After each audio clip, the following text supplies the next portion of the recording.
గుండ్లూరు శ్రీ చెన్నకేశవ స్వామి దేవాలయానికి మహర్దశ. కలిగిరి మండలం గుండ్లూరు గ్రామంలోని పురాతన శ్రీ చెన్నకేశవ స్వామి ఆలయానికి మహర్దశ రానుంది. కలిగిరి మండలం గుండ్లూరు చెన్నకేశవ స్వామి దేవాలయం పునరుద్ధరణ మరియు పునర్నిర్మాణం చేసేందుకు ఎండోమెంట్ శాఖ 1.20 కోట్ల రూపాయల ఖర్చు అవుతుందని అంచనా వేసి 24 లక్షల రూపాయలు మ్యాచింగ్ కాంట్రిబ్యూషన్ ఫండ్ను ఎండోమెంట్ కార్యదర్శి ద్వారా నెల రోజుల్లో బ్యాంకులో జమ చేసి సర్టిఫికెట్ ఇస్తే 96 లక్షలు జమ చేసి నిర్మాణం ప్రారంభిస్తామని తెలిపిన విషయం తెలిసిందే. ఈ విషయంపై దాతలను కూడా కోరడం జరిగింది.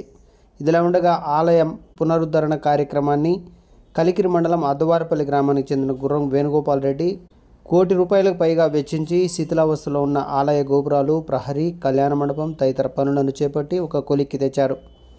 అదేవిధంగా ఆలయం పూర్తి స్థాయిలో పునరుద్ధరణ కొరకు ఎండోమెంట్ శాఖ ₹1,20,00,000 ఖర్చు అవుతుందని అంచనా వేసి 24 లక్షలు మ్యాచింగ్ కాంట్రిబ్యూషన్ ఫండ్ చెల్లించాలని తెలిపింది.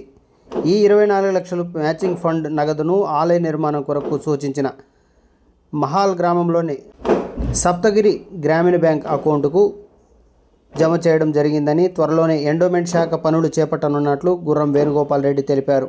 ఇంకా ఎవరైనా దాతలు ఉంటే ఆలయ అకౌంట్ నెంబర్కు నగదు జమ చేసి ఆలయ పునర్నిర్మాణం కోసం సహకరించాలని ఆలయ కమిటీ సభ్యులు అద్దవారపల్లి గుర్రం వేణుగోపాల్ రెడ్డి మరియు గుండ్లూరు గ్రామ ప్రజలు తెలిపారు.